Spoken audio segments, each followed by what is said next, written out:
And welcome back to MD Global Muscle here at the On The Rise Media Studio with me, your host, Giles Thomas. And we're joined all the way from extremely sunny Dubai. He is 1 week out from the Mr. Big Evolution Pro in Portugal, the one and only Vlad Suhoruchko. Derrick, you're very excited because you've never spoke to Vlad before, have you? Okay, sorry, we haven't got your microphone on at the moment, but I'm sorry, we're in a bit of a rush. So, Vlad, you dropped the big announcement the other day. You're doing the Portugal Pro. How do you feel, mate? Feel good, not complain. No complaint. Yeah, you never. That's one thing you never do, Vlad, is complain. Yeah, so how, you know, like we have some nice time, nice period, and we have some tough period. Every bodybuilder knows this. What last weeks, last 10 days, this little bit tough, but no one not complain, you know. So that's why this, how to say, our process. That's why even on this time when you understand, if you are feel not okay, that's everything go on point. Yeah. The worse you feel, the better you look. Huh? The worse you feel, the better you look. Yeah. So, now the thing is, mate, you've been in condition for quite a while. And, I mean, you've been looking almost like stage ready for, it seems like, for like a couple of months. So, did you plan all along to do Portugal? No. I know for sure what I will compete in July. I'm preparing for July for this time because before I couldn't compete because I supposed to be like, you know, in the Sharu Classic with guest posing. Yeah. So that's 100%. No any, you know, this any variants I'm not looking for before because I supposed to be there. That's why I say I come back after Sharu and I will decide. But my prep was, I was on my prep. I did everything like I supposed to did. Everything, you know, so very strict. So, and after this time is, you know, I'm come back. I am come back to Dubai and I have, I feel what I will do my show, my first show in Portugal, because I and I'm on good condition, so I don't want holding this, you know, this peak, and you know this and wait more for some, and wait for what, for which reason. So if I good, I will compete, and why I didn't compete before, like I say, this was just one reason, because I supposed to be there. Good. Now, that went really well at the Sharu. I mean, you guest posed, and were you surprised at kind of the response of like the crowd and everyone in India? Because you seem to be a real hit. I mean, you had the same sort of crowd response as Kai Green that's had ties with India for years. I mean, they were going absolutely crazy for you over there. I will tell you something. When I was make step on stage, and I did my posing here when I start do everything, I look at people how they react. I never saw in my life people more passionate for bodybuilding more than there. Wow. They was crazy. They not hide emotion. You know, they showing this. They like passionate. They screaming support. They, you know, like crazy. And people are really love this. You can't find this right now in no one country, in no one place, because people feel, you know, like a lot of people think, you know, this like they put nose up and they make, you know, like selfish. They think, oh, you know, this I'm too nice, or I'm very cool to come and say hi and shake hand or to make picture or something like that, you know. So, but there is people are not shy. So this was I was very surprised about this. And my friend with who I come to there to this show, he one of main sponsor of this competition. Yeah. It's a new extreme sport. So it's, if you know, we was there. I was there with we one big team. Me, Sergio, Samir Trudi, um, who else? The one Bosconi, yeah, and Klaus. You know, so this was like five guys who compete in pro division. So, but when it was happen, yeah, when I came to stay, when I come, you know, this finish, I finish my posing. Yeah. This Giju, my friend, this is guy, with who we came to, you know, this to this show. He's like our boss, I can say. He come to me with a like this. He said he never saw. Imagine he never saw what public react to someone like to me. He say I saw this just 2 times when they react like for Kai Green and for you. Yeah. You know, and I was really surprised about this also, and for me it was interesting. I was check. I go to YouTube. I check, you know, because there was a lot of guest posers there, like Big Ramy, Ruli, you know. So, and I saw people was, you know, crazy, but not like I was or Kai Green. When Kai Green, when he was there, this was next level. I'm not close even, you know, for this. Really. I mean, because things with Kai, he's done Bollywood films. He's been going back and forth to India. He's had like an almost a global fan base in that one country alone. So he's put a lot of effort going over there for like over a decade, longer. Sure. And I even I meet him in gym. We did cardio, you know, this at morning, and we was a little bit talking, and I talked to him, and I asked, I told your career start go up after when you came to India, and most followers, most fans you get from India. He said yes. He told me, so I'm right now in right time and right place. So, and honestly, you know, I'm come back, and you know how this. For example, when you are 3 weeks, 2 weeks before show, like when you are on some event, like some expo, you're tired, you know, but it's normal, you know, because if you are in shape and it's close to competition. But I can say what this is absolutely nothing. You know this, if compare with emotion, what I got from there, you know, when people come to you and when you see, you know, this, a lot of people stay and just to make with you picture or shake your hand, and you know, and after I'm come back, everyone tag me and text me, please come back, we are love you, and more than you know, this for me this is a really big thing.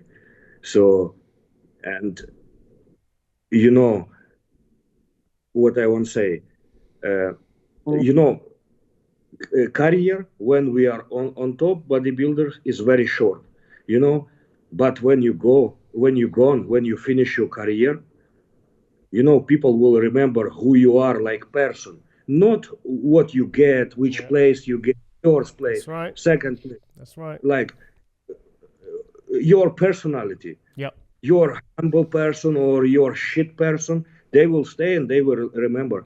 Yeah. That's right. I don't want to say right now exactly name, but you know, 2000. If I not make any mistake, 2011, Sheru Classic in India. Yep. There is came Kai Green, Jay Cutler, and someone else. Okay? So this was top 3. People are love so much Kai Green. People are love so much Jay Cutler because the guys is very humble. You know, when people are come to them to make picture, to shake hand or something, you know, like to just speak, you know, they are open. Okay, you know, no problem. We can make, you know, this. But another person who was also there. Oh, okay. He was fucking arrogant. Like, don't touch me. I don't want. No, don't touch me. Don't touch. You know. So that's what I want to say right now. Yeah, fair enough. Look where Jay Cutler. Look where Kai Green, and look where third person. You know why? Just because of personality. Yeah. It's about who you are, like person. It doesn't matter what title you get or you know this how many wins, how many pro wins you have, or how many Olympia you get. Correct? Yeah. So people right. will you like person, and doesn't matter what. They always will nice to talk to you and speak to you, and they will always remember you like a good person. So, did you get to spend any time with Kai Green? Because I know things with Kai, he's very good at helping people like yourself, like the new talent coming through. Like I found that he really reaches out to a lot of the kind of younger athletes, the up and comers like yourself, and will really say, you know, really kind of offer you any advice. Did you get to spend any time with him and kind of and learn anything from him? Yeah, we was talked to. I think maybe like 20 minutes, you know, nice. Because we was training there in gym, you know. For example, I just came there, so for start my cardio, and he already was training there because on this day, he had guest posing. So you know when you are trained, I also have this understanding to not bother someone, you know. It was nice to talk, you know. He talked to me, I talked to him, you know. I asked him, he answered me, he asked me, you know. This was but it was how to say fast communication, you know. Because of, you know, that we was on training, we did something, you know. So what I want to say, he saw me because I did guest posing day before. So I did when it was amateur compete there, I did guest posing. So I did guest posing next day. So they like organizer make like this because, you know, they want to make more hype, you know, for this, because if we spread them out, would be you know, like together on same day, you know. It was nice, but not like, you know, people were excited see like personal me and personal him. So he told me what I'm on right, you know, this on the right track, and need to keep going. And I'm, you know, this he told me what about my potential. I have good potential. I even, you know, I'm not asking him about, you know, give me some advice or something like that. It's just what he told me, you know.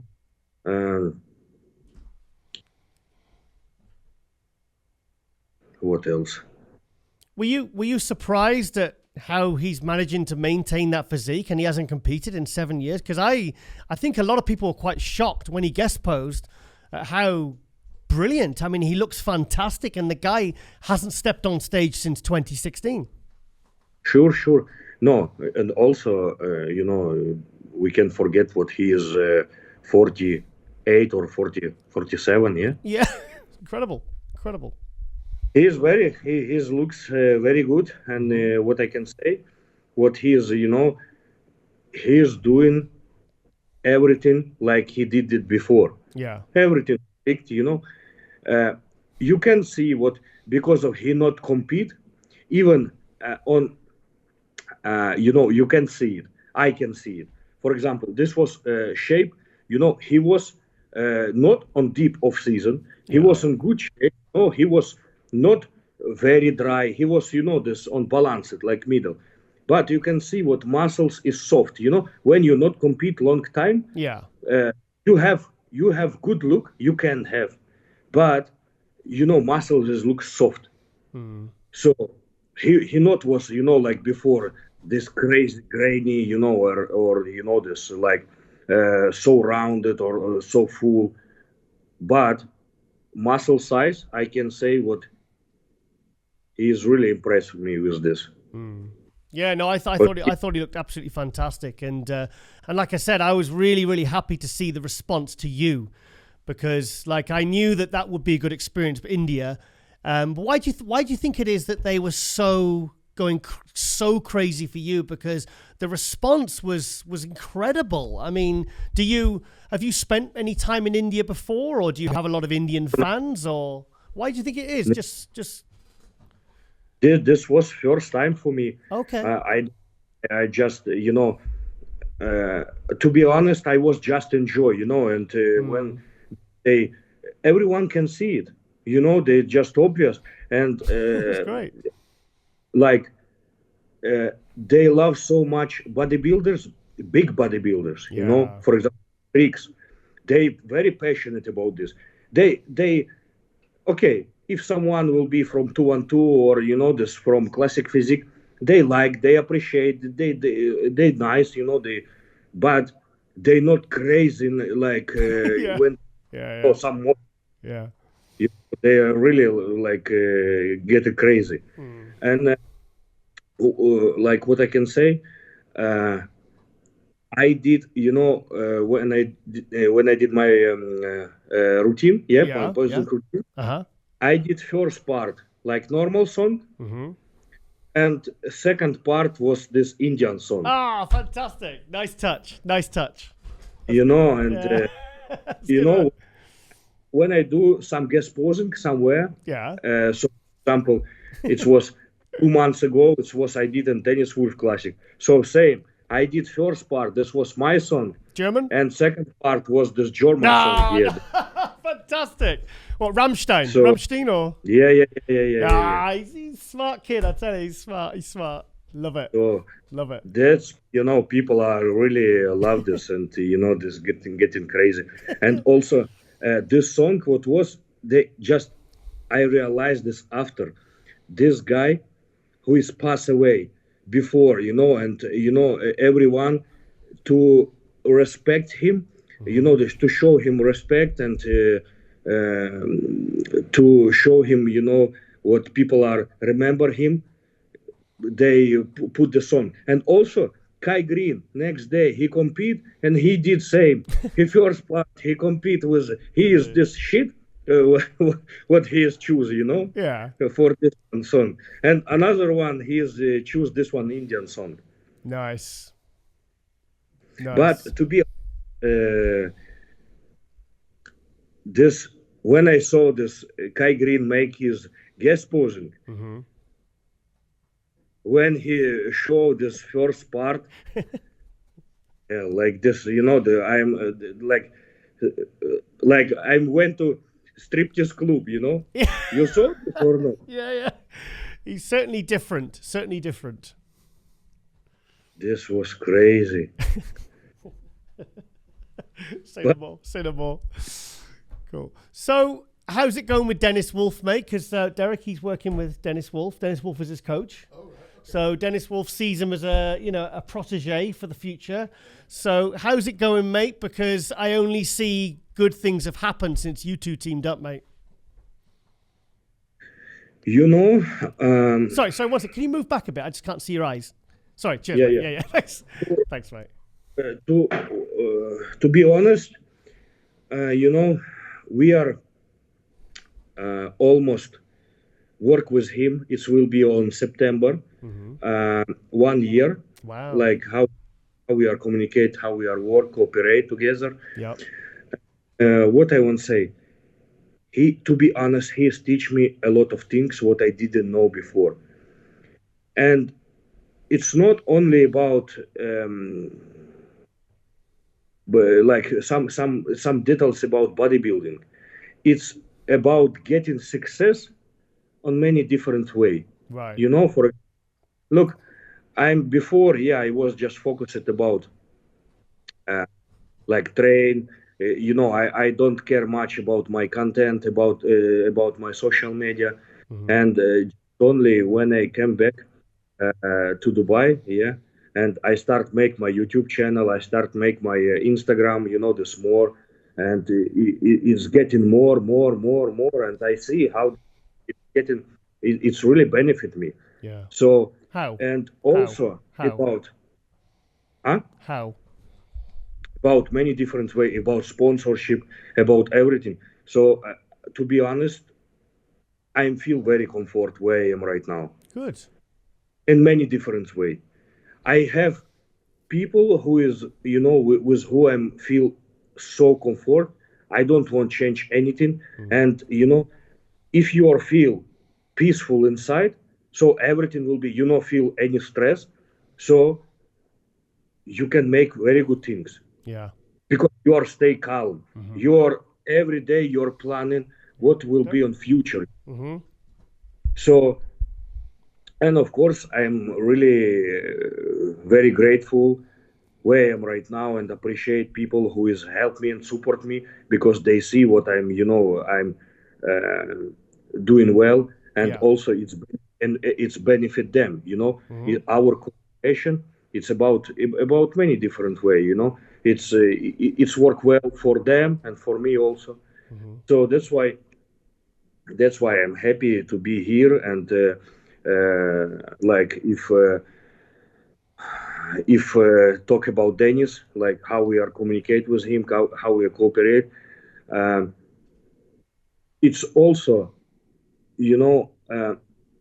he's for me much more mentor than coach, because like, look, I'm compete since 2015, every year. Every year I compete, every year I learn my body, I understand something. If you're always change your coach, how it will works for you. It's a new person, they didn't know how you react for this or that, so, and for sure you will need for to give him understanding about everything. So, and we are with Dennis, every time we are imagine, it doesn't matter, prep, off season, all the time we are communicate with him, and I send him update, and I told him how we do, this thing, and we see how my body is react. So, and I see all the time, I see for me something new, and he's also, learned something from me. Good. So, this is main thing. When athlete have experience, coach have also experience, and they have both same vision, how must be shape, how must have to look, final look. I think this main thing. And if it's comfort, it will work. So I don't want to say too much big things, but we will see on this Sunday. I'm really happy, to be honest. I mean, every time I ask you about before a show, you say, well, I don't want to say too much. I'd rather just show on stage, because that's what matters, isn't it? Like, look, for example, you ask a lot of people. I watch also your interview. You ask a lot of people, or Ron ask before this Olympia, before show, before, any content. So he asked, and then people are saying, oh, this is my best shape ever. I never was like this. I will be so full. I will be so big. I get, this +2, 3 kilogram muscles. And when the time is come for show, okay, show me. But you fucking piece of shit, what you show? Bullshit. There's just people are like too much talk and on real, things not show anything. It's the quiet ones like you. That's the ones you got to watch. Yeah, quiet guys, like Dorian. It's life. Right. It's everything can happen. This in like this in 1 second. But never say no something before. And also, I don't like, this announce my competition like I did for this show also. Yes. You were being very sneaky. I was like, when is he going to tell us what show he's doing? Because I was like, what show did I say? I said, I think Vlad's going to do this one. I think Vlad's going to do this one. And you weren't saying, because every show was happening. And I was like, okay, he's not doing this one. It must be Portugal. It has to be Spain, Yeah, when I'm sure, for example, and I will say for 100%. Yeah. But for example, and also this effect can happen everything. For example, I will say I will be best. This in my life, shape this best ever what I had, and something can went wrong. And what's that? Yeah. I will have look stupid. I will be like idiot. Because of this. I talk just bullshit. Yeah. So that's why I try to always not talk much. So and just I prefer to come and show this for me this best way. Good. Well, I've seen all these progress pictures. That side chest you posted the other day. Also, I noticed more detail in your shoulders, mate. Well done. Yeah. Yeah, more detail because I noticed they were looking a bit like last year. I felt like you'd lost a bit of detail, and I was worried. And then I saw some recent pictures, and your side delts are all striated. So I'm very happy about that, mate. Good move.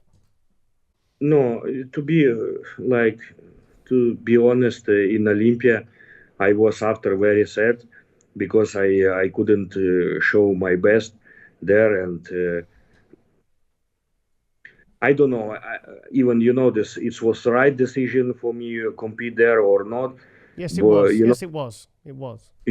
I think so. Because for one thing, I let people see me and to realize who I am. Mm-hmm. They for 100%.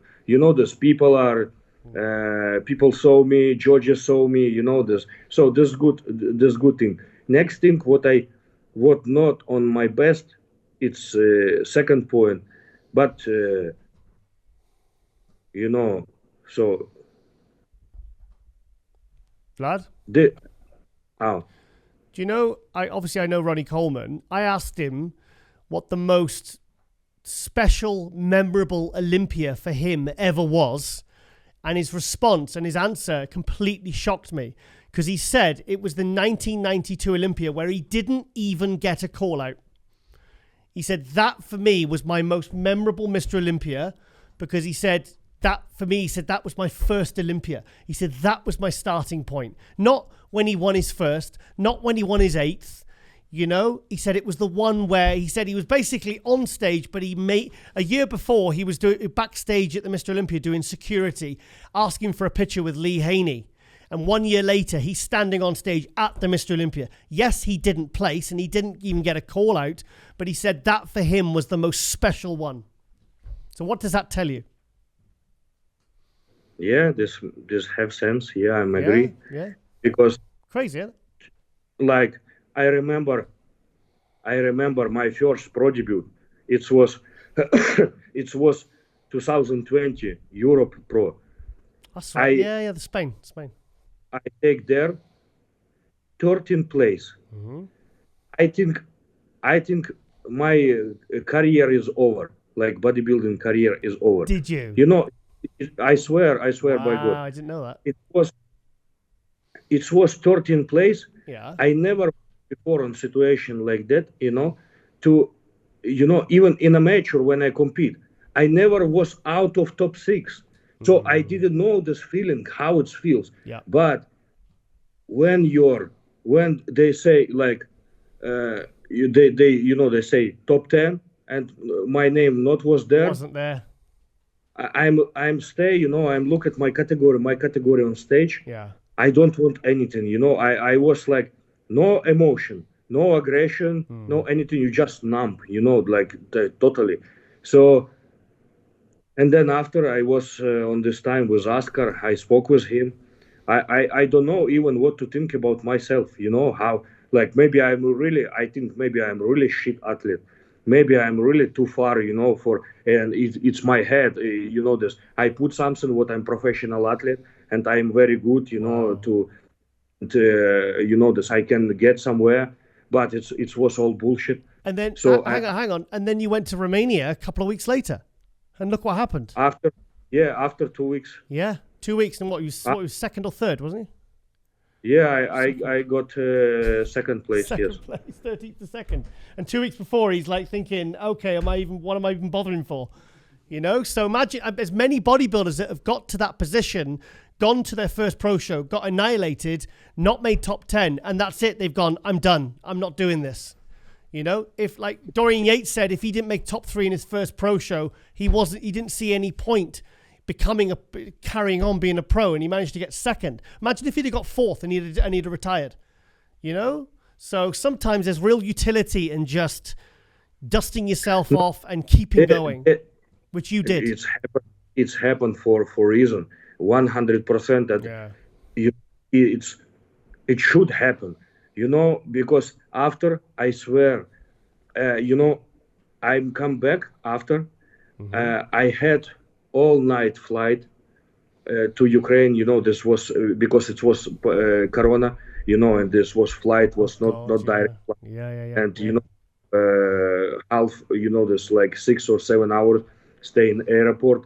And then after, the transfer back to Ukraine, I came back and it was like 8 p.m. So 8 p.m.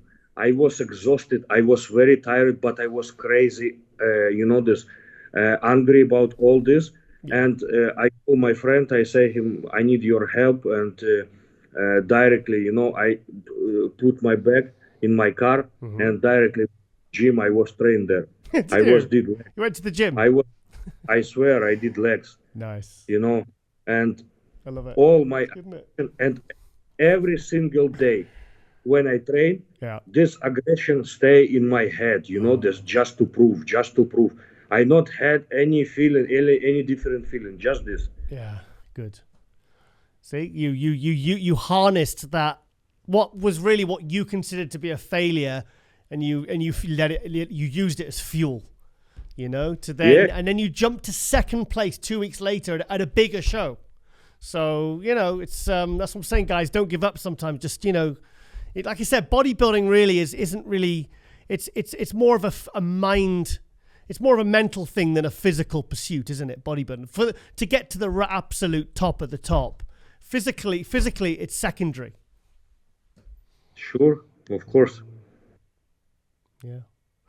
So, also, mate, okay, let's go back to, so I hate to talk about this, but let's go back to the Olympia.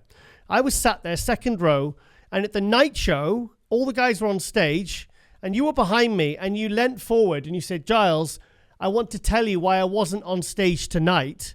And then the music started, and you went, okay, I'll tell you later. And it was really noisy. What happened, mate? I mean, can we just touch on that quickly? Because I want to know what happened there, mate. Getting sick. Shit. And if you remember, on this time in Vegas, everyone literally, getting sick. I did. Yeah, you see. You probably gave it to me. Yeah, and thanks. There was guys backstage. I spoke with many people. Yeah. I think like even 70% of all people, they getting sick. It was small, wasn't it? Backstage, there was no room, so there was no space. Backstage was very small. Yeah, that's why. Perfect. It's even not backstage. It was pumping room. Imagine there was just hundreds of athletes. This dumbbell bars, and what happened? We are let down on floor. I let down. I because it was. They say we are supposed to be there around like 6:37. William Bonac told me that. He said, you've got to be there for 6 to be on stage for 7. And you weren't on stage for like 11-ish. And you're all in that tiny area. I mean, what a perfect way to make everyone get sick. Sure. I came there 5:30. Imagine. There was cold. You know, very cold. Shit. And what is you have just one option to lay down on floor.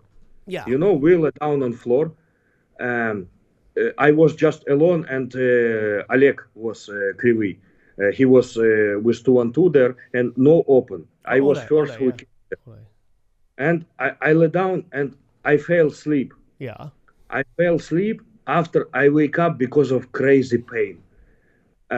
After just I realized what because of cold wind. Yeah. I pinched my nerve. And sorry, what did you say? What did you say? I didn't hear that. I pinch my nerve. Oh right, okay. And all my left side was numb. Oh no! Crazy, shit. Like left side. You know, I try to start when the time is come. Yeah. I try make warm up. Uh-huh. I try to go down. I swear by God, I did warm up. I put one hand like this to hold in, to not fail, and another one I try to move something. Oh, but shit. Even I swear I can. You know, all this. And after just when I came back to UAE, I was 4 weeks. I tried to remove the shit. I go to physio. I did a lot of treatment. I did a lot of procedure, but nothing not helps me. Yeah. You know, this was crazy pain, and they was still, like I think 1 month after this. 1 month, wow. 1.5. Oh shit! Because I know. I mean, I'm trying to think. As Kamal got sick, I was pretty sick right up till for weeks over Christmas. I'm a sore throat and headaches, and I mean I was dying when I came home. It's like I think plus all the smoke as well. Because I was like all that recirculated because everyone smokes in Vegas. And we're non-smokers. We're not used to that, so it was really. Like I think, right before Christmas as well, so it was cold, So well. To be honest, I will tell you now something what no one didn't tell you before about moving on backstage. Believe me, people don't want to go to stage. I swear. Really? Imagine, we was there. 6 o'clock. I came there 5 with something. Okay. Yeah. So people came around 6. You remember which time we was on stage? It was 11-ish. After 11. 11. Yeah. I mean, it was close to 12. So imagine stay there. How many? The 5 hours stay.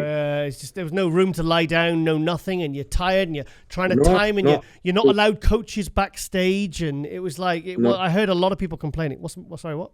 And you know this. If you want to move from backstage, for example, you want to go just to see your coach, and you have to go outside. Where you remember how cold was in Vegas this time? Yeah, it's freezing. And you have just this jacket, what is nothing. Yeah. So imagine you're just stayed like 30 seconds, 1 minute on cold. After you, no matter what, you can get warm up.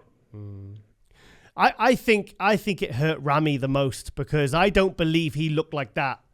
He wouldn't have looked like that if he'd have been on stage at the right time. I think for some reason the bigger guys it seems to affect. And I think Rami really faded. What I saw about Rami, it's my opinion. Maybe it's mistake, but he was knew. He was know for 100% what he is not on his best. You know why? Because he was. I saw his face. I saw his eyes, and he not had confidence. Right. He was last person who is removed T-shirt backstage. Yeah. Everyone remove, the make warm up, the start remove or just, the pants or something. Yep. But he was who removed T-shirt. Wow. And everyone would have been looking because he's the champ. Do you know what I mean? They would have noticed that.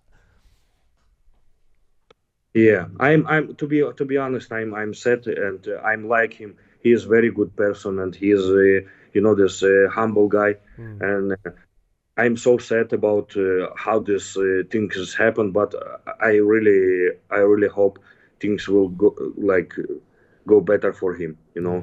I mean, I thought he looked great at the Arnold. No, in Arnold, yeah, he's improved a lot, like different person. Vlad, have you given any thought to any other shows apart from Portugal, or is it just Mr. Big Evolution? Just Mr. Big Evolution, and then Orlando. Nice. And Orlando, of course, yeah. Yeah. So, yes, like it's going to be a really good lineup. And the thing is, you've done Portugal a couple of times now, and I think for you, maybe there's a bit of unfinished business there, and I think you really want to get the win there on that cool stage, the spinning stage, you know? No, I'm also, this, for me, it's important, this competition. I was compete there twice. Yep. First time, 2021. I compete there. I get there 4th place. Yep. It was very big question, but not about this. I know. I remember. Yeah. Fourth was a bit hard because I saw the live stream and I was like, 4th. I was like, okay. You know how they can comparison people from top 2. They take 2 person. Start comparison all the time, turning, and it's obvious or 1st or 2nd place, and in the end, it's 4th place. But anyway. What I want to say, it was, I came for this show. If you remember, I had before 1 week surgery in my nose. Right. You remember? I was post this picture. I lay down in hospital. I was bleeding. My blood can stop. This. So I think not to just this. What this so sad because I will not compete. I was so sad because I couldn't die. Well, sorry, go on. Yeah, and I compete in 2021 with one side on the tampon. Here was very big tampon. Tampon up his nose. Yeah. This was crazy. I not witness to no one. You have to improvise sometimes. Yeah. 2022 Portugal. Yeah. I was preparing in Kuwait. Yeah. So I was preparing there. I had my flight to Portugal. Then I missed my flight. The plane was broken. Something in plane was broken. Was that when you lost your luggage? Yeah. Oh no! So competitor loses luggage. My flight. Nightmare. I miss, this. This was stress, crazy with food, with everything because, this was also transfer in Turkey. It's not direct flight. What this 3-hour take? Yep. It takes, very long. So, what was, and in the end, I came to Portugal. I think this shit is over. Okay, I just need calm down, and go to my apartment, and this. Everything will be fine. And then I see I lost my bag. Oh no. And everything was there. There's second stress. No. So that's why everything was there. It was not on plan. And to be honest, I don't want to go to stage. Really? I swear I don't want to compete. Really, he's called me and say, please go and I want you go and you compete there. I remember Ruli came to UK once and he did a guest posing in Leeds, right? And he forgot his trunks and his tan and his music. The 3 things that he needed to guest pose. So the promoter was having to drive round on a Sunday in a closed up city trying to find so he came on stage in his trainers and a baseball cap and I think some shorts, some cycling shorts. And I think that was the last time he ever did the backflip.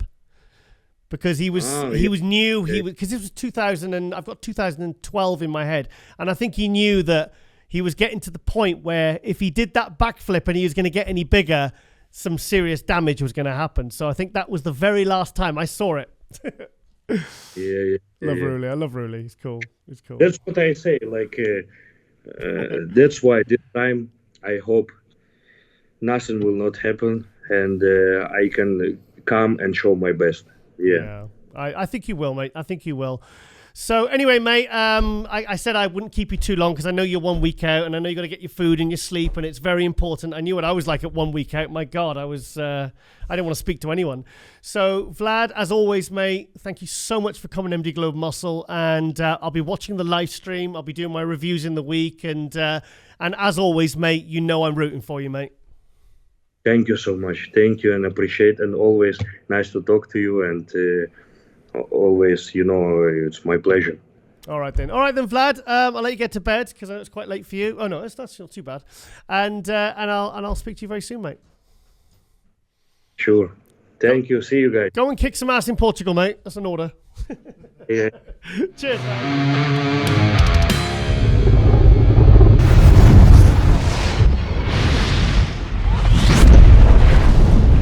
Joined all the way from sunny Florida, the new Orlando Pro Show winner, Phil Clahar.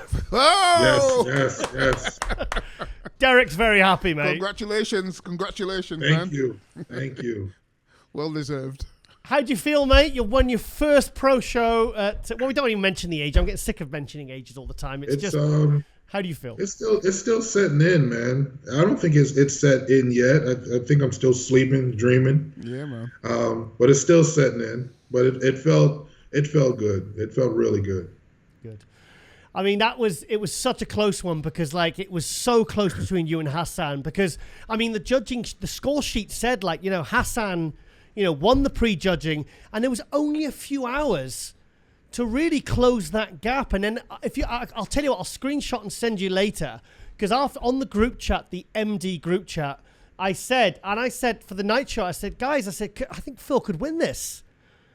I said, I think he could win this. And they were like, well, yeah, I said, because he looks really, really good tonight, but will he be able to make up enough ground tonight to be rejudged and win it? And you did, mate. So, wow. Yeah, well, the game plan when we went in from day one, I was prepared for anybody, honestly. It wasn't, everybody wanted to say it was the Hassan and Phil show, but I was prepared for anyone to jump in. I didn't care if it was Patrick Moore, if it was Sergio Oliva.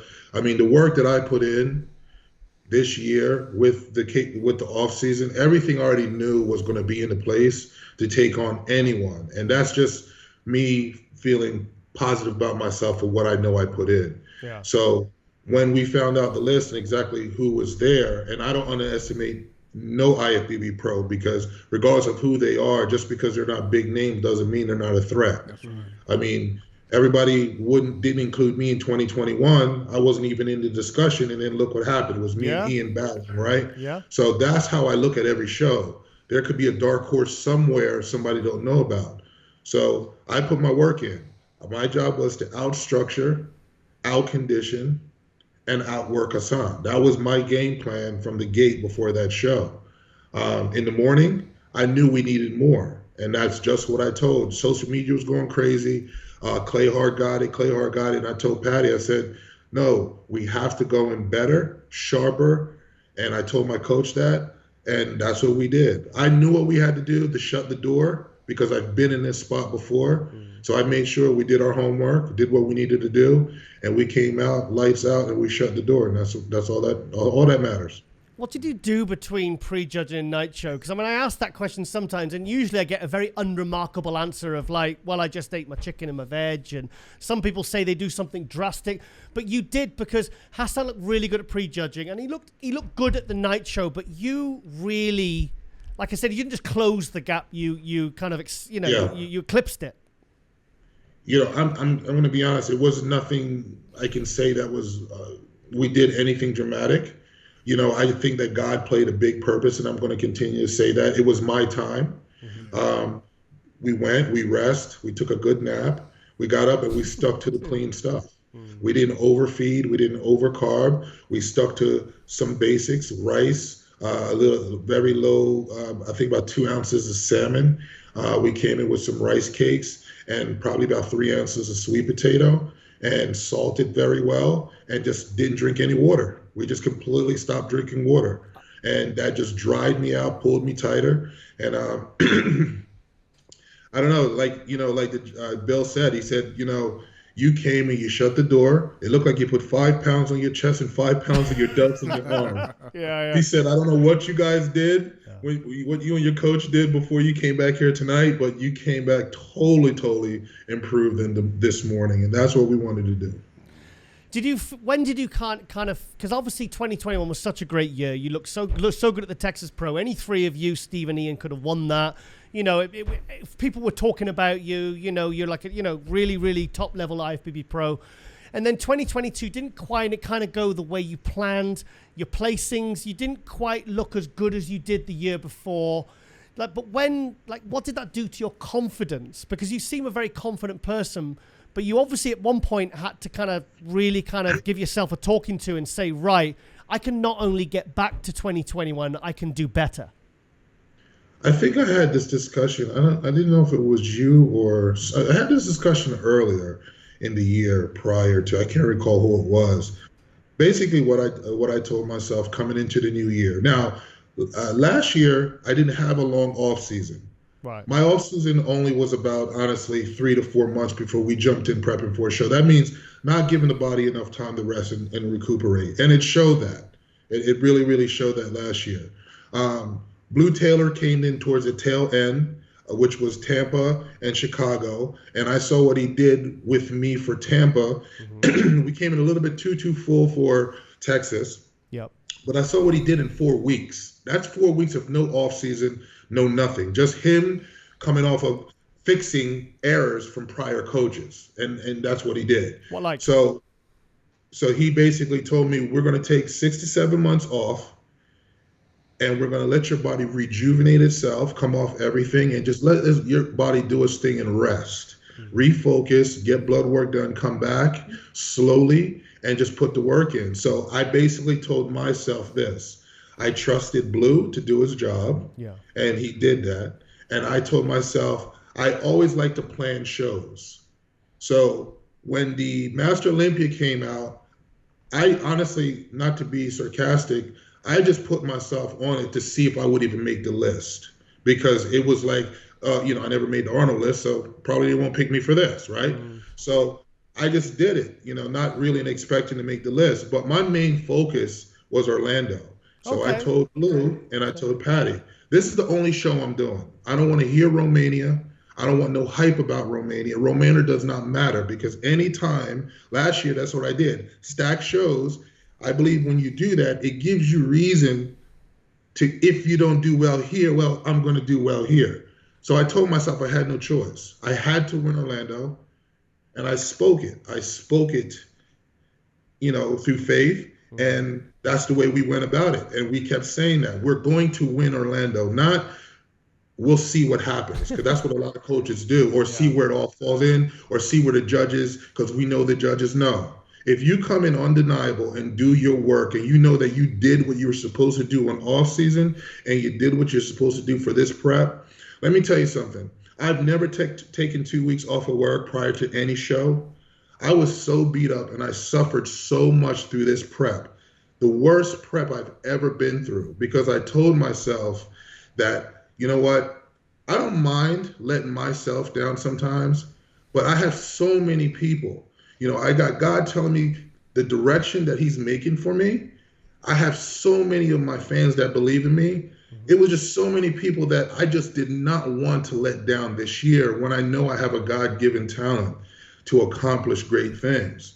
So that's what I did. I put my mind in straight target zone, straight focus, and I made this a priority. I was very selfish. I'm gonna be honest. I was very, very selfish. Nobody mattered. You know what I mean? But sometimes in this sport of bodybuilding and being an IFBB pro, to be the best of the best, and you got to understand, people want to sit here and judge me because of my age. Well, who's laughing now? Yeah, exactly. Yeah, you know what I'm saying? Derrick likes that. Everybody wants to judge me because of my age. Yeah.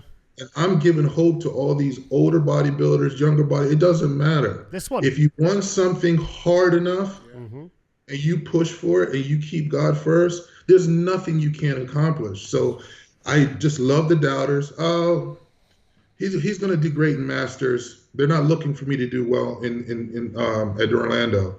And I just wanted to shut everyone's mouth. I didn't want to post any pictures. I didn't want to show nothing. I was in a zone. I was focused. And I said, when I step on that stage, I think Tim Gardner was the only one that actually saw me because I did a seminar for him in Florida. And he took a look at me and he said, boy, dry out and fill out.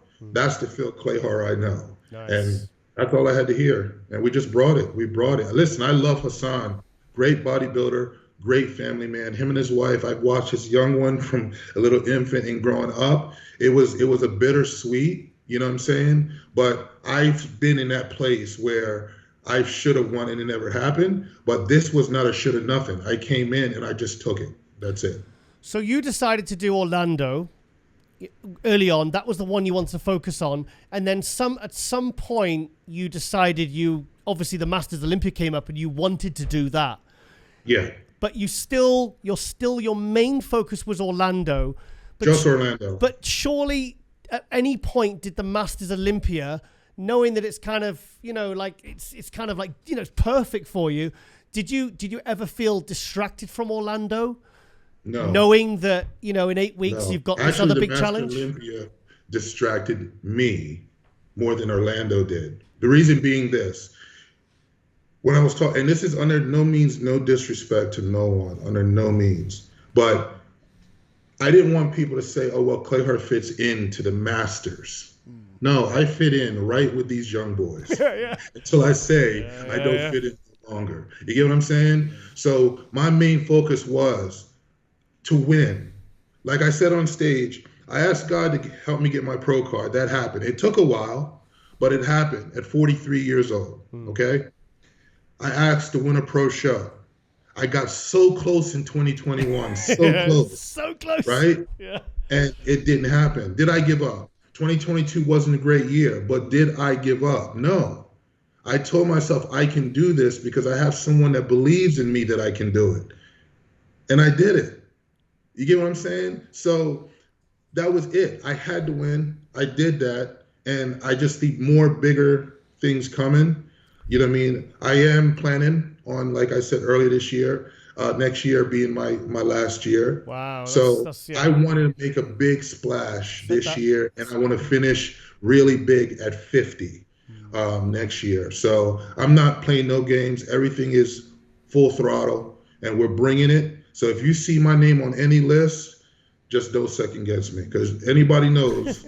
Clahar is full of surprises. I don't get the impression that confidence is an issue, but surely having won last night, you must be feeling even more confident for the Masters Olympia now, because certainly people are talking about you more than they were a few days ago about being a real contender for winning the Open Masters Olympia. So now you must be on a complete high. Like you said, it's barely sunk in. You must be feeling like super, super confident for the Masters Olympia now. Well, yes. I mean, winning the Orlando, winning an open show, going into the Masters is a big deal. Yeah. Now all eyes are on me. You know what I'm saying? So I'm going to train harder, and I'm going to work harder, and I'm going to come in more focused, and I'm going to go into that show, do what I need to do. And then I'm going to step on that Mr. Olympia stage and represent. I know, first Olympia. Represent, because that was my main focus. Yeah. And honestly, to be honest with you, I was not even thinking about doing the Masters after I won the Orlando. Oh, really? I really wasn't thinking about doing it because I'm already in the Olympia. Yeah. You get what I'm saying? So, but God worked in mysterious ways. And so many pros came backstage and tapped my shoulder and say, this is your year. Go to that Master Olympia, win that damn thing, and step on that Olympia stage and show off and show out. So you know what? That's just what I'm going to do. I mean, like, because obviously, like, you know, your Olympia, your first Olympia, it's a big deal. But thing is, now you've I'll be honest. I don't think you saw on the Power Hour with Ron Harris, and we were talking about your name was on the list, and I said, oh God, I completely forgot that you were doing Orlando because I was so focused on you doing Romania. And right. I said, you can go and watch it, so you can go and check. And I said, if he's coming in, is he going to come in like he's 8 weeks out for the Masters Olympia? Is he even going to be in shape? Is he going to, like, I was thinking, like, is he really going to go all out for Orlando knowing that he's got this Masters Olympia? So you really kind of like pulled the rug from under us on that one, because like I didn't know what to expect. So when you came out and you were peaked beautifully for that show, you know, and you won, you know, like now it's like, so now what is the game plan for the Masters Olympia? Because you're going to, if you're doing the Masters Olympia in August, then you've got the Olympia in November. You want to be bringing your best. How are you going to, like you said, you know, last 2 weeks, you've been through it, you know, you've really you're taking time off work. Like, how are you going to pace yourself to the point where you don't absolutely burn yourself out by even August? Now, remember now, Giles, I've always done 3 shows. Sometimes I think I think I always did 3 shows, never 4. And I always start off slow and get better as we go on. You just won the first one. Now, you just won the first one. Right. But this, I've never had such a coach. I'm in a great position with Blue Taylor. Okay. When I say this man is, I can't really explain it, but he makes sure because myself, I will overdo anything. I would work the bone off my skin to win. You know what I'm saying? Yeah. Where he'll say, Phil, we're there. We got to take a step back down and let's cruise. And you know what I mean? Because I was very hard-headed prepping to this Orlando. There was some things, especially with cardio, I was like, I'm going to do more. And he was like, you know, and Pat was like, well, I think we need to, you know, kick back a little bit. And I'm like, no, I want no excuses. And Blue was like, no, there's sometimes when you're there, you're just there. So just having him in my corner, and we already, after I get off with you, we're putting our game plan together now for the Masters. Nice. So right now it's just rest, regroup, get into the gym, keep it simple, and let the body rejuvenate. We got plenty of time. There's no rush to go hard on anything. Let that body rest for about a good 3 weeks. Still train, but keep it very simple. Bring certain foods in because we can't stay this lean. So we have to, you know, we're going to work our magic. I don't want to sell our secrets out, what we're going to do, but you're going to see a much better feel at the Masters. You know what I'm saying? And you're going to see greatness on that Olympia stage, because I'm not looking to take last place in the Olympia. That's not happening. Because for me, like, really, like, if there's any issues going to arise from my perspective, I'm thinking, well, your enthusiasm and adrenaline is running on overdrive right now. You've just, like you said, you tend to get better as the shows get on. You have to have your coach to pull you back almost. So you've just got to win in an open show, and you've still got these other 2 huge shows to do. I hope that Blue really makes sure that he almost kind of pulls the reins in a little bit at some point before he's ready to let you go off again. And then put the gas, because you don't want to burn out before the Masters. You know, you want to kind of finish it on a high. You know, you want to keep bringing your best. We're not going to burn out. I mean, we need to stay healthy as well. You know. Yes, not going to burn out. That's always the plus, and that's always the key. Yeah. That's why I know I'm in safe hands. I've been with coaches that we don't need to say any names that has pushed and believe that gear is the way to go for winning. Oh, right. Okay. This is a whole totally different game plan. Yeah. This is hard work, nutrition, and planning. There you go. Gear is just icing, and I don't need much at all. So I'm very safe. I'm not worrying about anything. My job is just to listen to what I'm told to do and not listen to Phil sometimes. Just listen to what I'm told to do and just do it. He's on me every single day. Every day. You know what I'm saying? Watching every detail to how my body is changing, and we're going to be in a really, really good place. Burnt out, I have no idea what that word is, but I do believe I am a professional. I am a professional, and I know what it takes now. You know what I mean? Being in the place I am, I'm not too high. Listen, I'm happy. The win was great. Don't get me wrong. That's not sidetracking me. That's over now. The win is done. Okay. Now it's like I never won anything. We have to move on to the show with that same mentality and the same attitude. Good. No, because with like the elite athletes like yourself, the best of the best. I mean, like take someone like Dorian Yates. There was a guy whose literally mind was stronger than his body. Yeah. Like his mind, like you said, you've got your coach who has to like pull you back because your mind is so driven. It's like you want to make sure that your body plays ball every step of the way. Do you know what I mean? Because you've got 3 challenges, big challenges this year, you know, and you want to see you know, like I said, perform at your best, and you want to feel your best as well, you know. So, and you want to see you enjoy it as well. You know, enjoy the process and kind of, you know, and because your first Olympia, that's huge. That's a huge deal. Don't get me wrong. I already know it's going to be a little nerve-wracking. I mean, the Olympia, you know, but I'll worry about that when I get to that. Okay. It's one show at a time. Right now, just like when I said Orlando was the only focus, Orlando's done now. So now we have to refocus, regenerate, and re-gear our direction. And now Romania is our focus. Okay? I'm happy about the Olympia, but right now, that's my focus. We got to take it one at a time. And me listen to my body, and I'm very good at that, listening to my body. If I have not, I mean, I'm 49 years old. Look at me. So obviously, clearly, I have to know somewhat of what I'm doing. Yeah. Knock on wood, never had an injury. So I train very smart, and I train cater to what I'm able to do. I'm not young. You know what I mean? I know what works. Look at Dexter Jackson. He trained the same way. Yeah. You know, Dexter Jackson left at 51. You know what I'm saying? If you look at bodybuilding now, if you take really good care of your health and take care of yourself and spiritually, you're there. Anybody can do this, but you got to be smart about it. You can't push things, you know, gear and all that other things like a lot of these young bodybuilders are doing.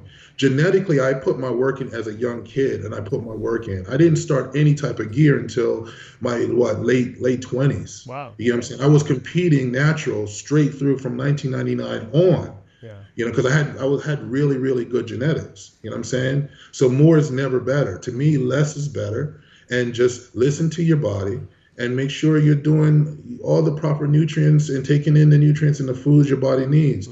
It's not a rocket scientist to do this sport and do what you need to do. But I just believe that, you know what I mean, you get to a point where, you know, this is your year, you know what I'm saying? Yeah. And it is, you know what I mean? It is. And I'm taking full advantage of it. And I'm going to be very, very smart and strategical about it and make sure each show we go in and we're prepared. And we just might get through this Romania and then pulling back a little bit and just bringing my best that I'm capable of doing to that Olympia. Yep. My first time there, nerves are going to be going. I know that. But right now, get on that Romania stage and do what we need to do. That's just my only game plan now. It was nice to see Kamal put a nice, genuinely excited, positive message on your Instagram as well, because now he was probably had you over his rearview mirror, but now he's probably thinking, okay. And like, because thing is, you're going to be bringing out the best in him now, because it's not a foregone conclusion. He's going to come in looking like he did at his best last year, you know, and automatically win this, because he's, you know, you've just proven yourself in arguably an even bigger arena. So really now it's going to be, you know, he's probably really visualizing those last two being you two guys. Listen, Kamal's a great guy. I train with him.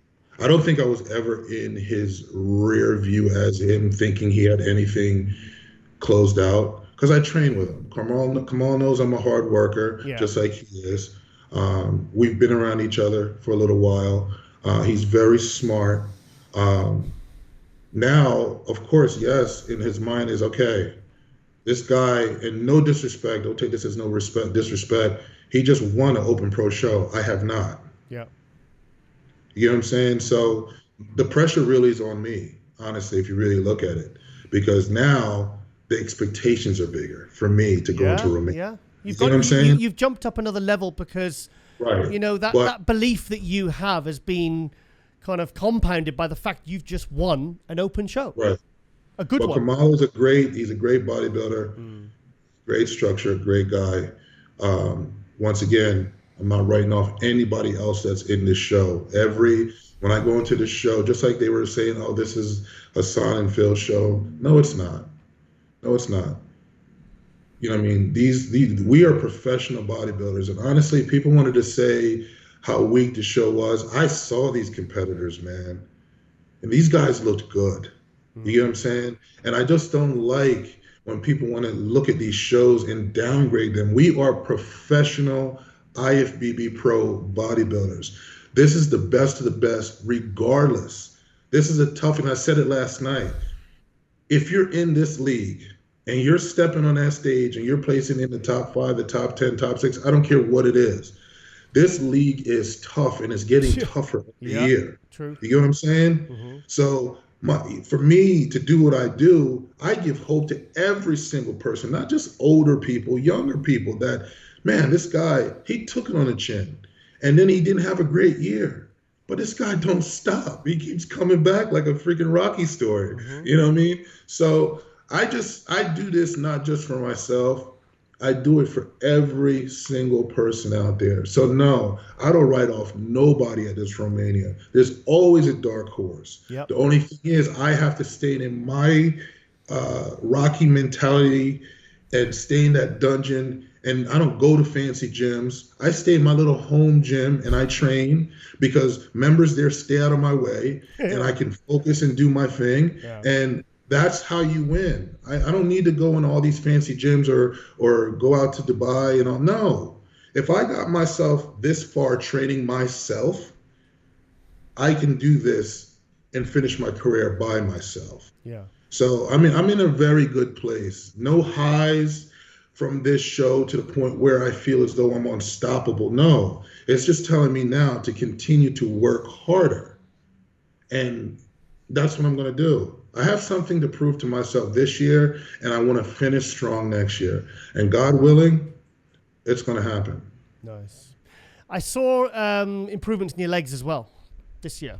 That's what I was told. Straight away. And you know what? And you know the way you're now hitting your frontal bicep with the angle? Like the Sean Roden way. Yes. If anybody noticed, did you see Facebook?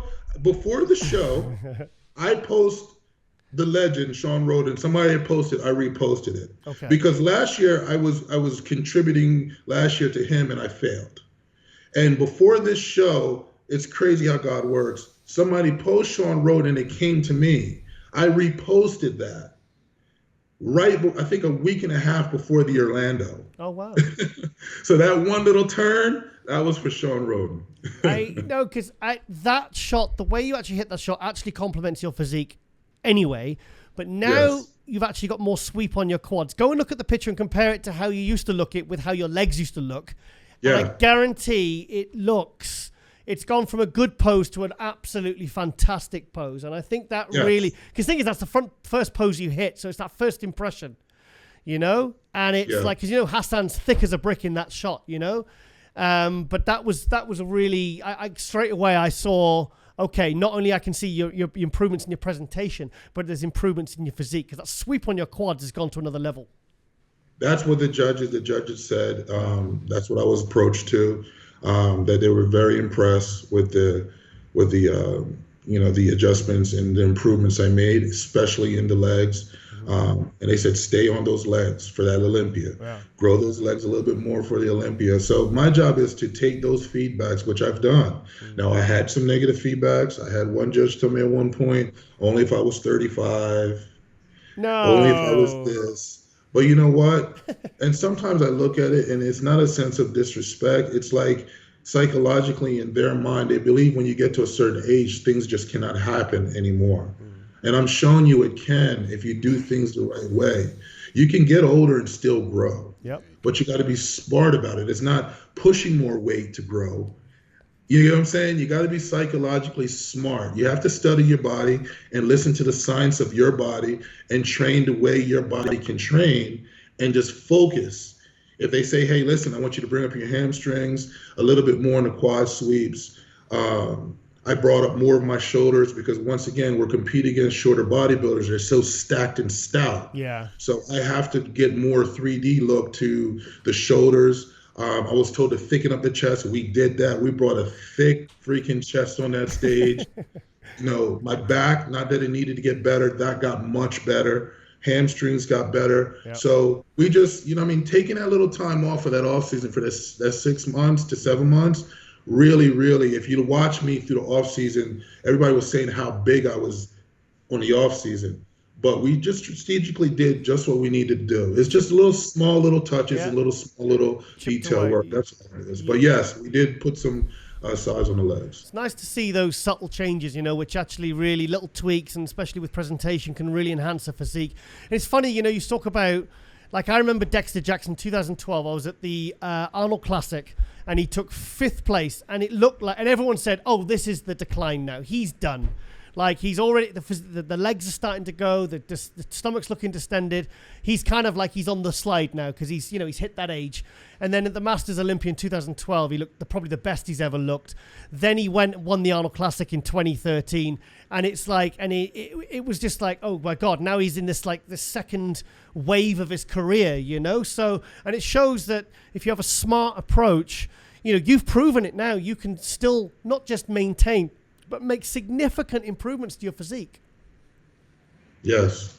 Yeah. And sometimes we need that little negative feedback. It does put some fuel underneath your butt. Mm-hmm. You know what I'm saying? Yeah. It's like, me not doing well, but listening to everybody this year prior to the Orlando. Mm-hmm. And I'm just, it was like, I'm not going to mention no names. One podcast was like, had me in 3rd, and, he's on the master stage, but don't think just being on a Master Olympia, it's like just being on, like I was telling my coach, I said, no disrespect. I was like, I put myself, before I was the name, always a threat, regardless. The minute I went on that Master Olympia list, all of a sudden it's like I took a downgrade. Like, I'm like, now all of a sudden everybody's not even looking at me no more because, I went on the Master Olympia, I'm old now, so that's my main focus. No. Yeah. But I was happy to just listen to some of the negatives where people were saying where I was going to be, how I was going to be. It didn't even make me mad. It just fueled me. And I laughed. And I said, we're going to shock the hell out of these people when we step up in Orlando. So I love it. Let them keep saying what they're saying. Let the haters hate and do their things. If you don't have no haters, then guess what? They have to watch you. They may sit and complain, but they're still watching me. They may hate all they want. But at the end of the day, everybody in the back of their mind knows you never know the Clahar that's going. Clahar is always a threat. This doesn't matter. He always is. Phil, attitude determines your altitude. So you can get negative, what do you consider negative feedback or haters, and you can say, okay, then maybe there's something in this. Maybe I can use this. Maybe there is something I can take from this to improve my physique, to come back better, and kind of prove them wrong. Because if that gets you motivated and gets you moving forward, some people just get all bitter and angry about it and they just fall by the wayside. But the guys with the right mindset are the ones like yourself that will take it and use it as fuel. Yeah. And you got to understand too, guys, when we put ourselves out there frequently on social media, you're going to get that. And that's why you notice I really don't do much of that, especially when I'm in deep prep. Yeah. You don't see me because I don't need anything negative in my mindset and my mind frame. And that do affect, I believe, some of these top level pros because they watch it. And as they get close to the shows, cortisol levels could set in, and it can affect you. I don't care how tough, how much muscles you have, and how much of a big bodybuilder you are. We're still human at the end of the day. So that's why I redirect. I'm older, so I don't need to build a social media to make money. I have a business. So when I'm prepping for these shows and I'm deep in social media, I'm not trying to stroke no one to give me love. My job as a professional is to put the work in and display it on that stage and get what is rightfully mine. So that's what I'm doing. I just have a whole mindset this year. I'm just restructured, refocused, redesigned, and I'm just ready to go. Derrick, I'm going to throw the last question to you before we let the champ go. Champ, I don't want to ask you. Clicking to yourself? I don't want to ask you one question, man, because I've got a whole load of questions for you, man. All right? Okay, I'll leave you to it.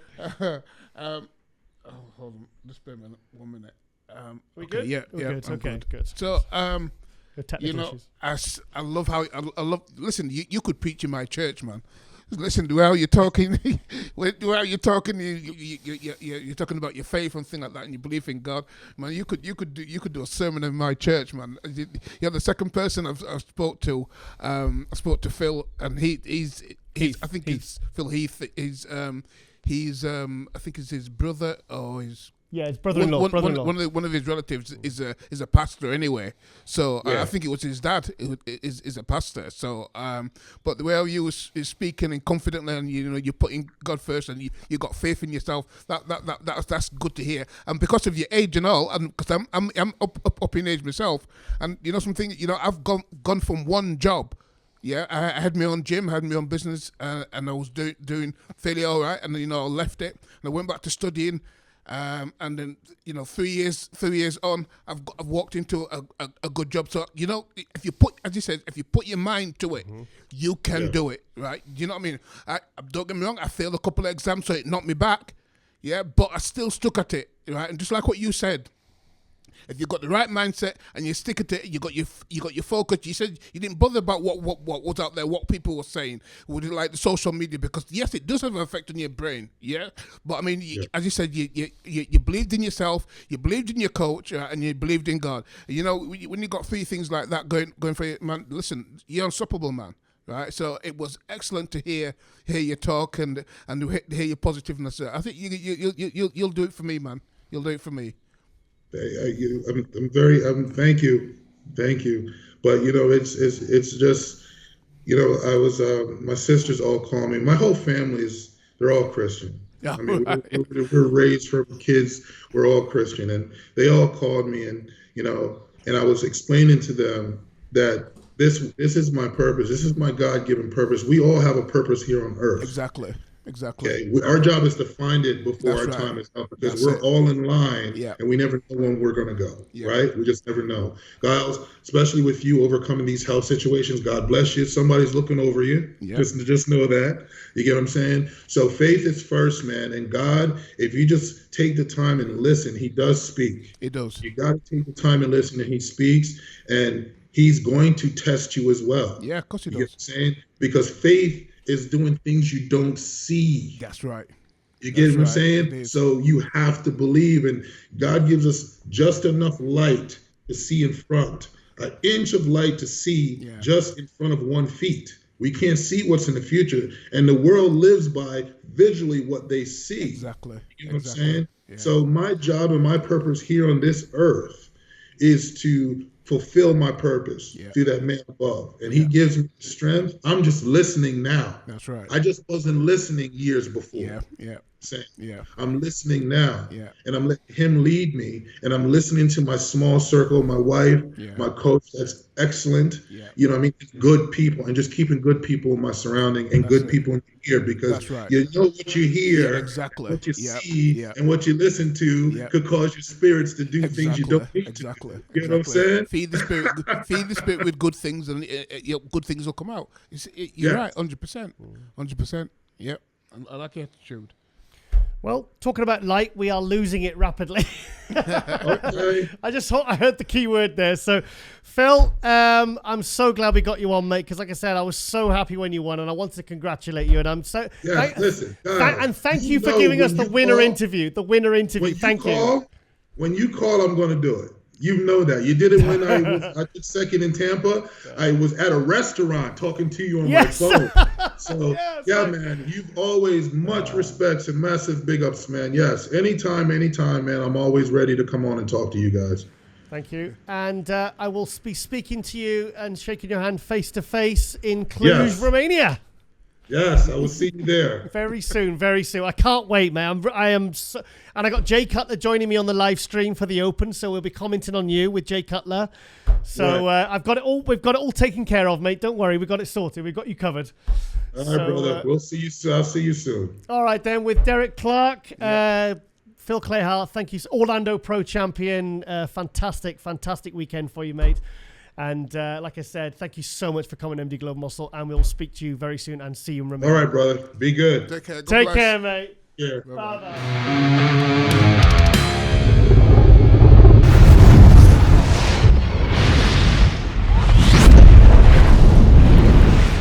Okay, guys, and welcome to MD Globe Muscle Hot News Season 5, Episode 37.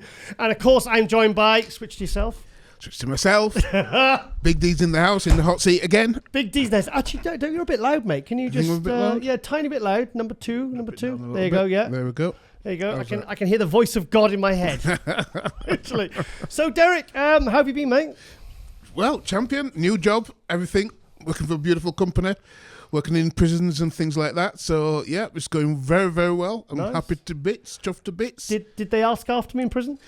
No, there's nobody calling after your name yet. So, you touch wood that you're good. You're good so far. Good. Long as not in the showers. No. Yeah, I've been on a few of them wings and all. Oh, God, really? Yeah. What's it like? I mean, I bet it's another world, isn't it? It's you don't want to be there. You really don't want to be there. Yeah. Seriously.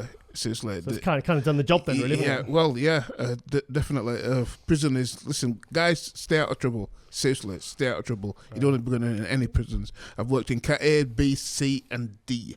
So I know what it's like. What's the best and what's the worst? Well, the Cat D is more of your open prison. Oh, okay. Yeah. Like a Pontins. So, well, no, I wouldn't say it's a Pontins, but I mean, they're still on the lock and key. Do you know what I mean? But it's for those who are really probably getting out soon.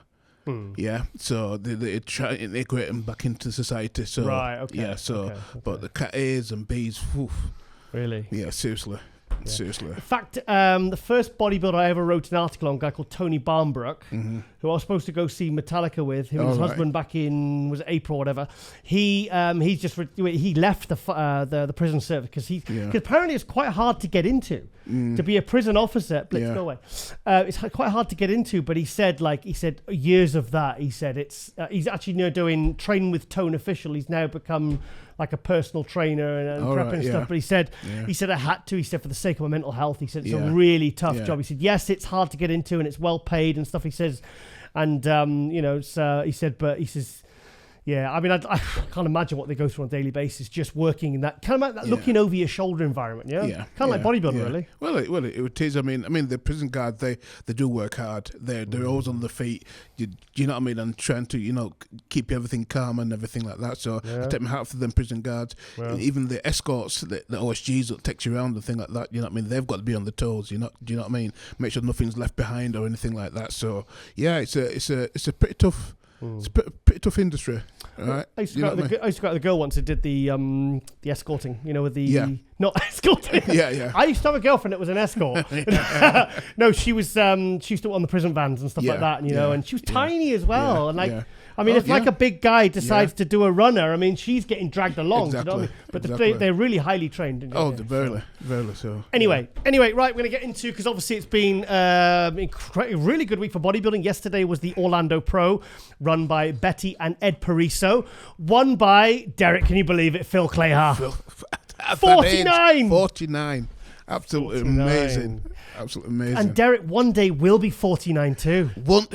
Yep. Well, got another 10 years.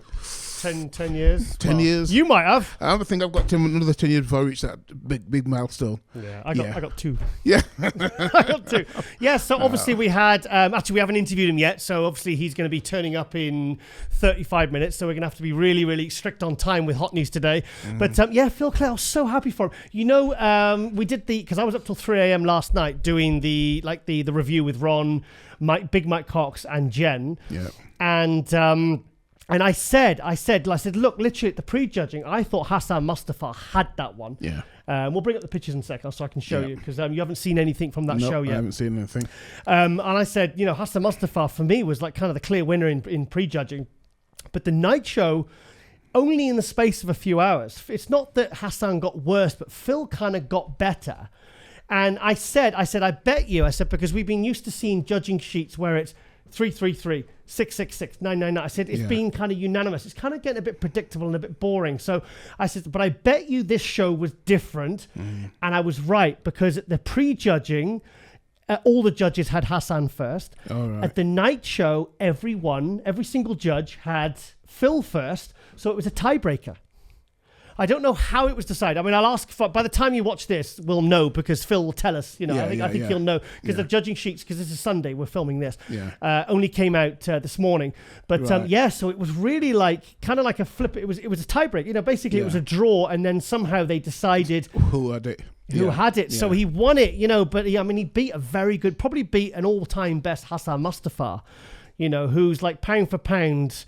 I think they said pound for the pound, he's the biggest pro in the world. Because actually for his height and his weight and his body weight, when he's at his biggest, I mean, he is like, he's like big Ramy big in terms of, overall dimensions. Mm-hmm.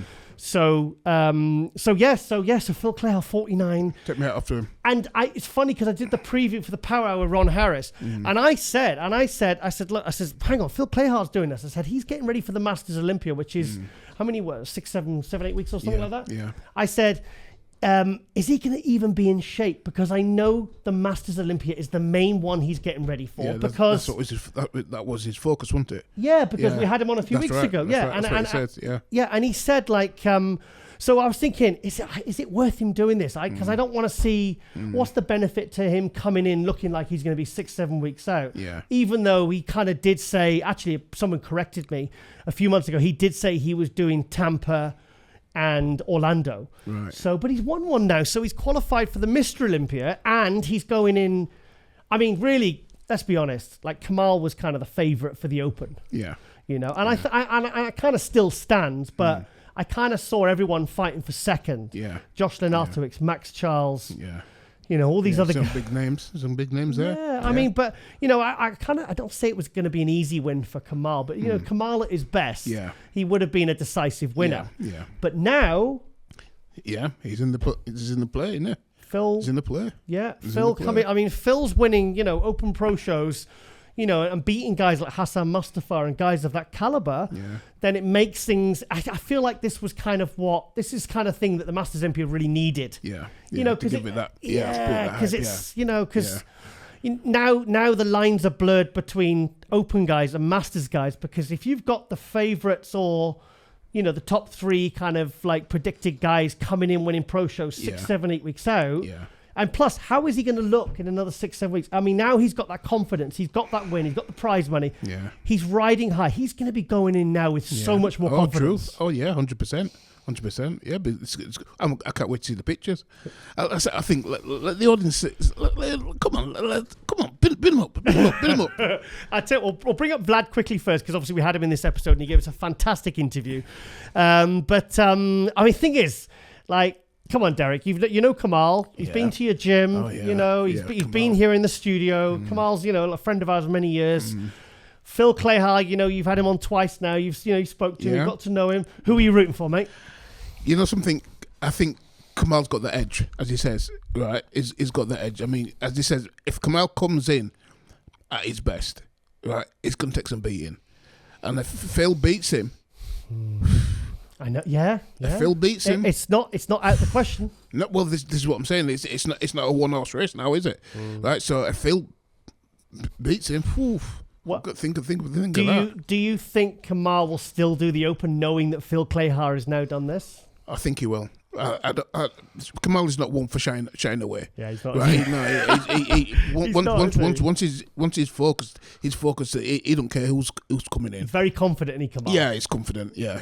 It gives that persona off straight away.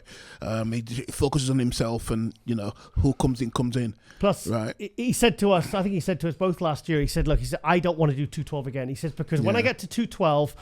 I mean, I noticed certainly he loses especially in his side shots, he loses fullness in his chest, his shoulders.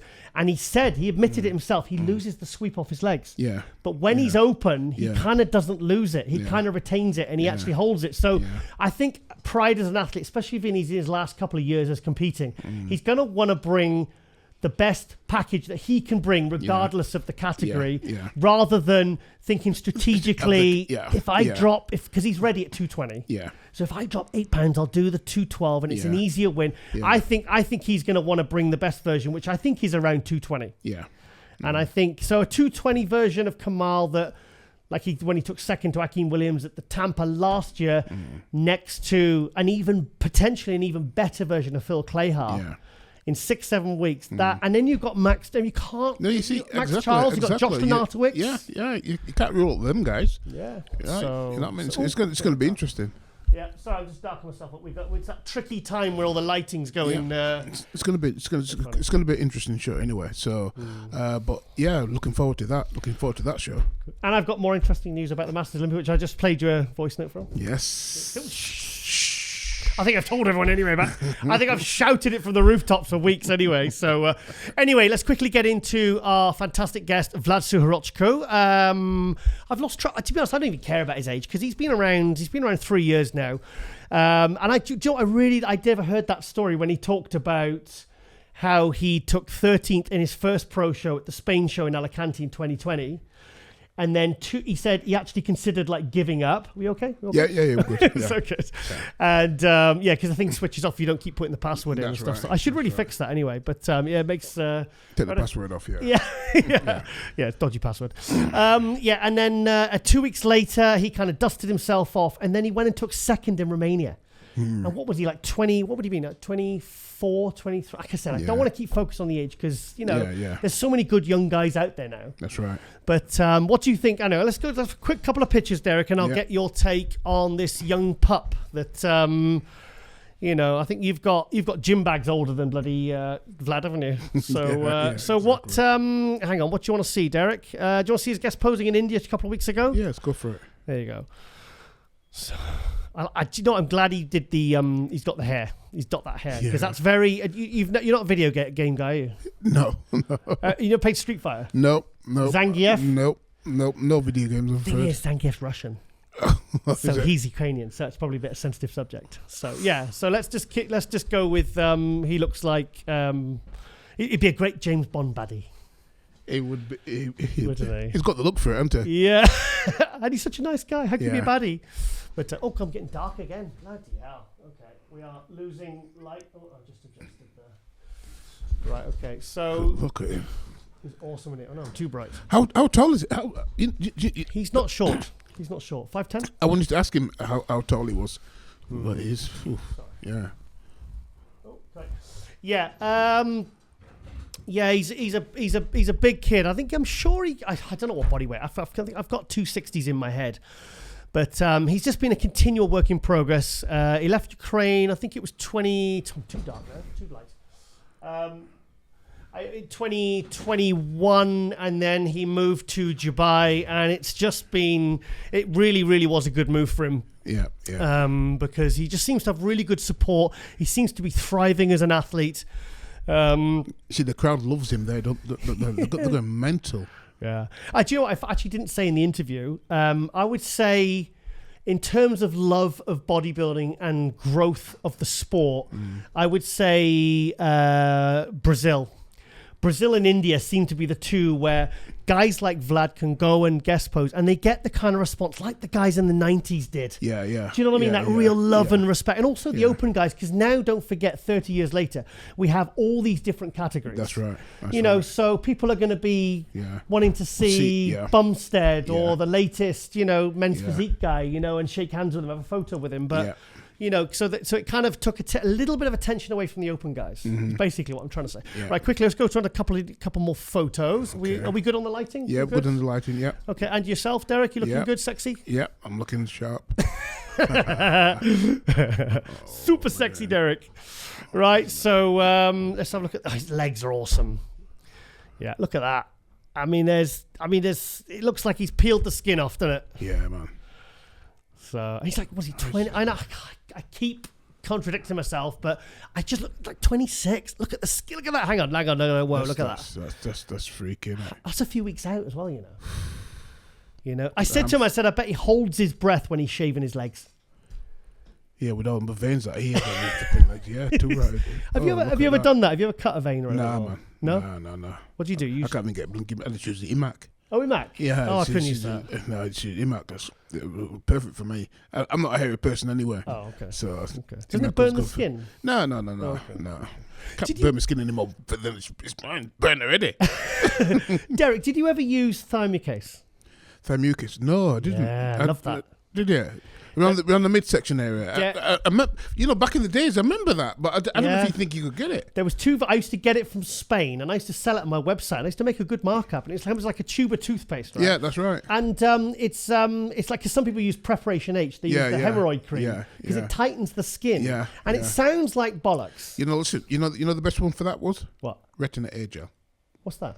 Retina Air Gel. Are you switching to yourself there? People want to hear your wisdom. Okay, let me tell you about Retina Air Gel. Retina Air Gel was a spot cream.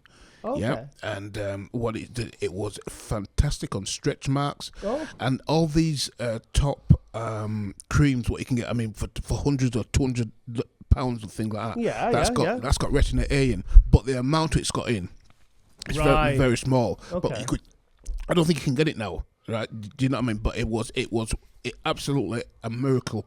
Was it? Yeah. Retina Air Gel. You put it on stretch marks and things like that. It virtually made them disappear. Okay. Yeah. Well, but I don't think you can get it now. I used to use, because there's two different types of Thymucase. One was rubbish, and the other one was the one that because what it actually medically was used for was dispersing injection sites. Oh right, yeah. So doctors would use it. So if they're doing it like just some vaccines or I don't say the V word, or something that they inject on a just in a routine kind of. Procedures and stuff like that. Yeah. They would rub this on the skin because if it's not a deep injection, it just obviously, you want it to disperse. Otherwise, you can get infections and stuff. And you want it to go into the system. Yeah. So they used to rub this onto the area and it helps disperse. But bodybuilders realize that it actually draws water from the skin and it actually tightens the skin. So when I did my first show, I was so obsessed about getting as shredded as possible. Yeah. Because I got it cheap. I got it from Spider Source in Spain. So I used to basically, like 2 weeks out, I mean, I was ready. Like, I was ready 4 weeks out. I mean, I was shredded. I was you saw the picture. Skin was tight. But I was so obsessed about getting the extra. Tighter. I wanted to be bone dry. Yeah, because I knew it wouldn't be the biggest. So I wanted to be absolutely skinned alive. So it's funny because it makes you smell like old people. It smells like when you go in old people's home. Yeah. It's horrible smell. No offense to old people. Yeah, it was just that. Yeah, it was just that it reminded me of that smell.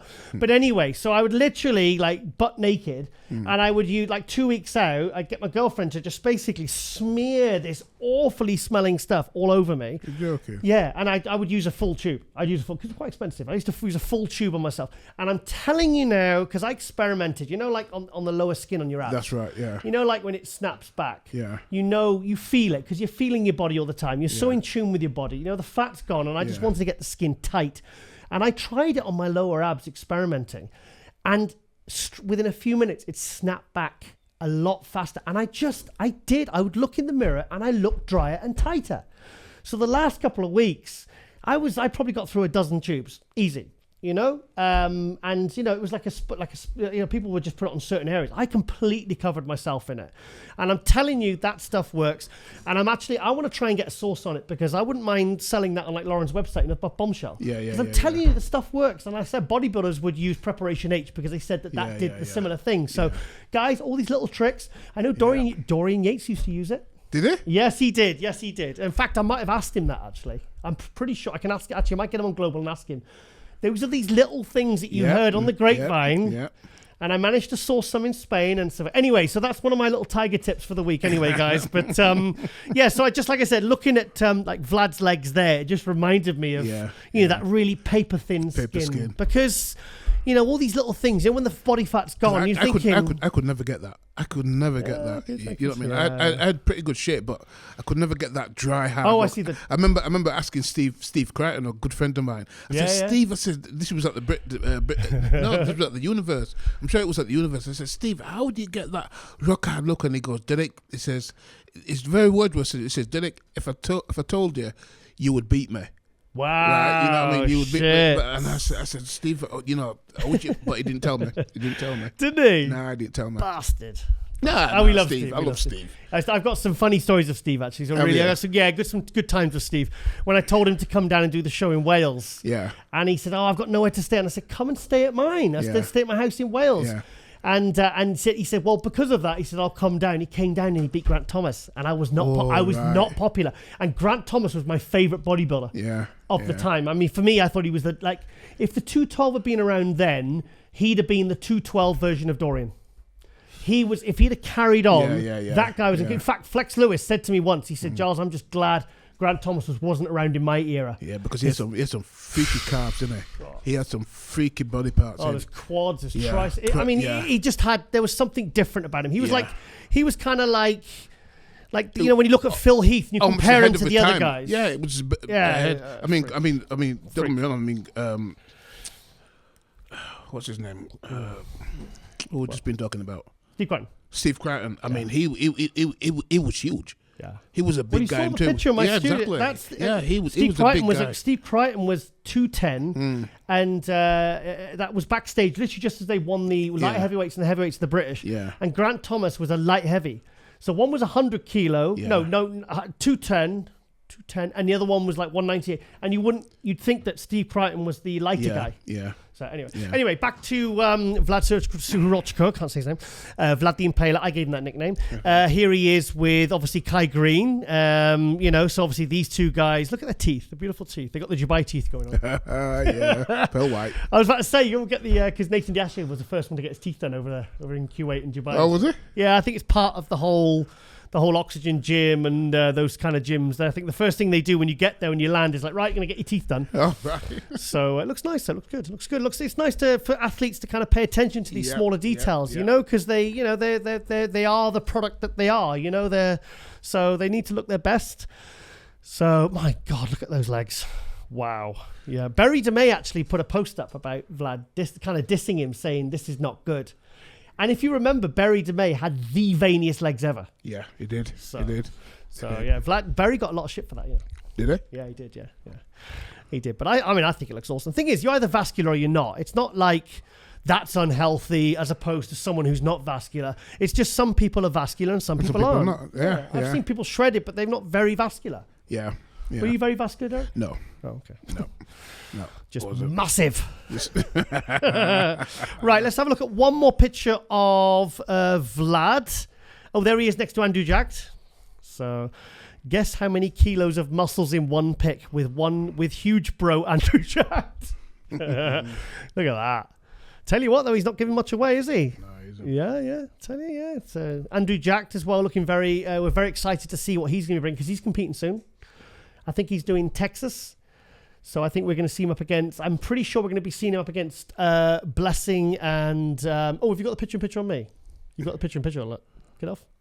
Oh, Derrick's a bit rusty. We've had Lauren in for the last couple of weeks. Can you get a picture? Look, ready? Hang on, I'll do that. Go on, Derrick. Go on. Come on. Come on. I'm going to do the magic. I'm going to get my magic wand out. Ready? You ready? Go on. Go on, Derrick. You can do this. I believe in you, Derrick. Oh, hang on. Is that on? No, it's not on, is it? There we go. You got it? Yeah. You got it. Okay, cool. It's tricky, isn't it? It's bloody tricky, that picture. It's tricky. So I'll let you off. Right, okay. Yeah, so anyway, quickly, we're about to move on because we've got Phil Clahar on very, very soon. So big thank you there to Vlad Suhoruchko, and we wish him all the very best of luck for the Mr. Big Evolution Pro. I got told off last year by the promoter for calling it the Portugal Pro. Because obviously sponsors, they name the show after. You can't call the Spain show the Spain show. You have to call it the M-Pro Classic because these sponsors pay big money. So I got a right ticking off from João Henrique last year. So, But so it is the Mr. Big Evolution Pro. Okay. I've been to the Mr. Big gym with Brandon Curry and Sergey. Oh, what's the other guy? The Portuguese guy. I forgot his last name now. Sergio Lima. Yeah.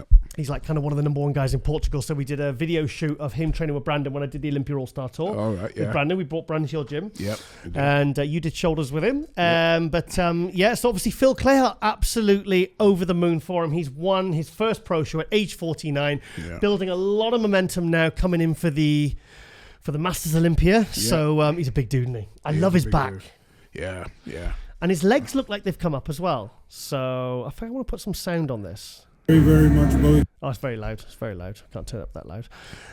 We did it. 36 years of hard work, sacrifice, prayers, discipline from training with sand weights in my mom's basement at 13 years old, reading every muscle magazine and dreaming of this day to now being Olympian. Yeah, because he's never done the Olympia. No. So he's always got like seconds, thirds. Yeah. So imagine that going into your first Olympia at 49 and realising that dream. It's incredible. And he's doing the Masters Olympia. And now he's got the potential of bloody winning it. It looks good. Really, if he stands on stage at the Olympia, that's an achievement. If he makes, say, top 15 or top 10, that's an achievement. If he goes to the Masters Olympia and places top 3, that's an achievement. But if he goes to the Masters Olympia, before the Olympia, because that's in November, the Masters Olympia is in August, and he wins it, that's gonna be a good year. Oh yeah, it's gonna be a phenomenal year. Because what did he say a few weeks ago? He said I keep saying another year, another couple of years. So he's kind of like, at the end of the day, he's probably in the back of his mind, he's thinking, okay, I'm 40 now. How much longer am I realistically going to go for? Yeah. So why not give it everything for this last year? Why not? Or this last 2 years and really throw everything at it and kind of see. So what can do? Yeah. He's a credit. 100% is a credit. I mean, he looks good there. He's happy. Look at him. He's radiant, isn't he? It's cool, isn't he? Yeah, man. His head looks really small here, so you can tell he's in condition. Yeah. No, because he's a really big dude. Yeah. Saying that, I've never actually met him face to face. Yeah. He's a big dude, isn't he? He's a nice guy. We like Phil. Well, he's coming on in 10 minutes, so we better get a wriggle on. Yep. But actually, good. Actually, it's not much. He hasn't posted much on his Instagram. He has actually. He's posted something from the Orlando show, which he won yesterday. So this was the. Hang on, let's watch this quickly. I don't want to put the sound on because it'll blast our ears off. Yeah. And probably get copyright. But yeah, so I don't know whether it's still. This was a good package.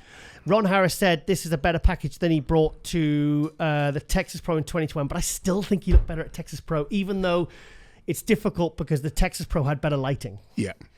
So, but anyway, it was good enough to win, and he beat.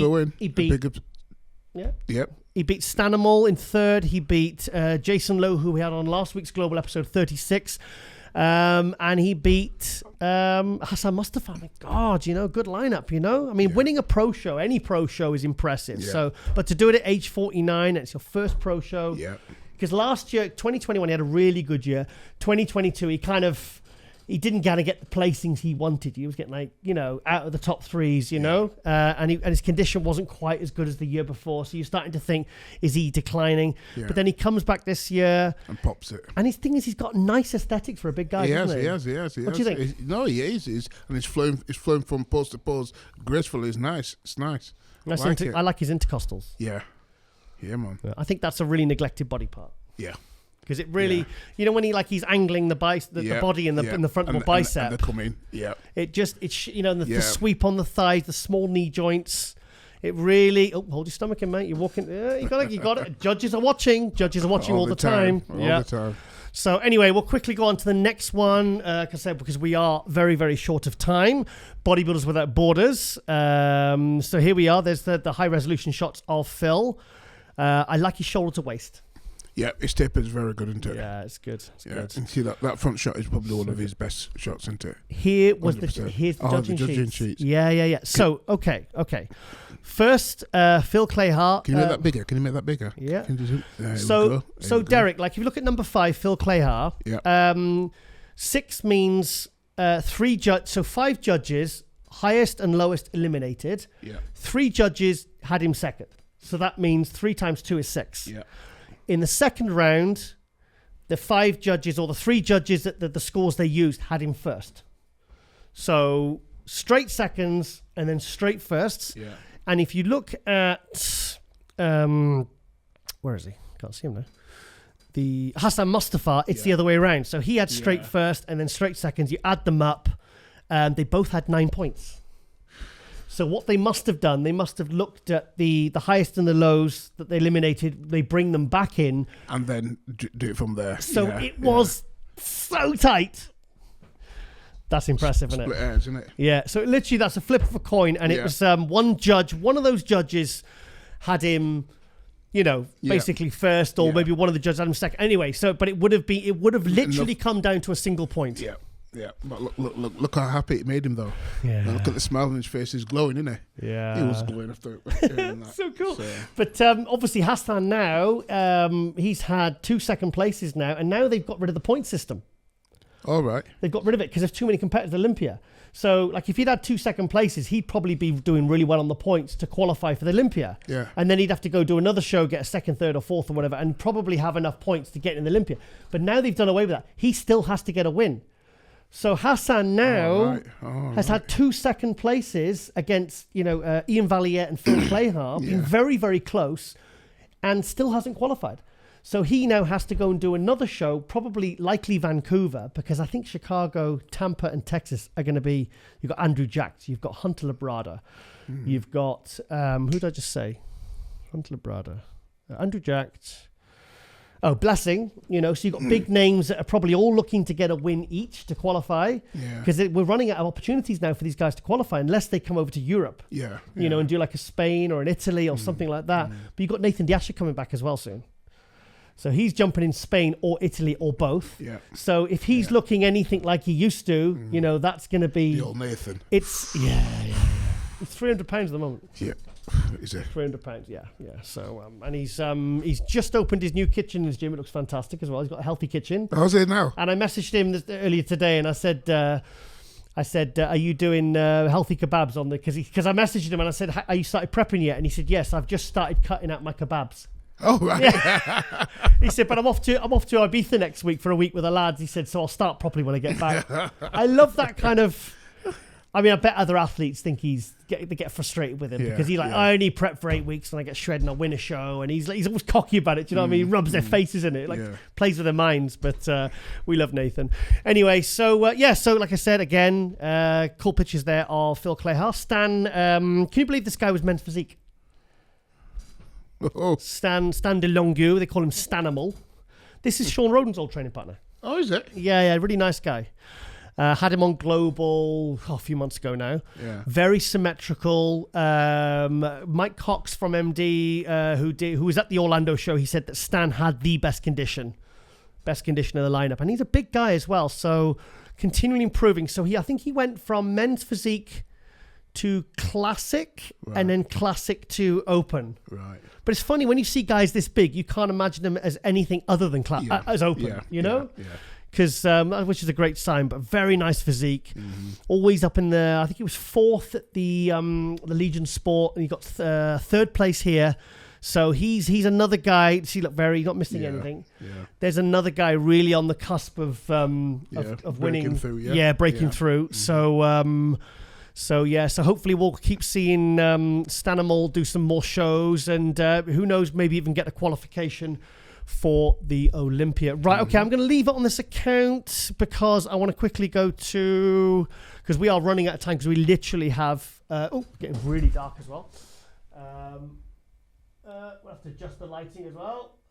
Okay, so we have, like I said, we have the man of the moment, Phil Clahar, on in several minutes. Patrick Tur. Well, we'll come to Patrick Tur next episode, because we had Laszlo Corrali, his athlete who won the Suhoruchko Classic, the Classic last week. Go check out last week's episode. Fantastic interview. Less than 1 hour after he had won his pro show, Laszlo, prepped by Patrick Tur. And of course, there's a lot of talk around Keon Pearson now, who's looking absolutely sensational. Some people's thinking that he could, the way he's improving, he could maybe even beat Sean Clarida later this year. Upset that apple cart. I think he'll be higher than 6th. I don't know whether you can beat Sean Clarida. I think Sean Clarida has got the Olympia 212 title on lock. But so anyway, we'll come back to Patrick Tur a little bit next week, because we really have to run.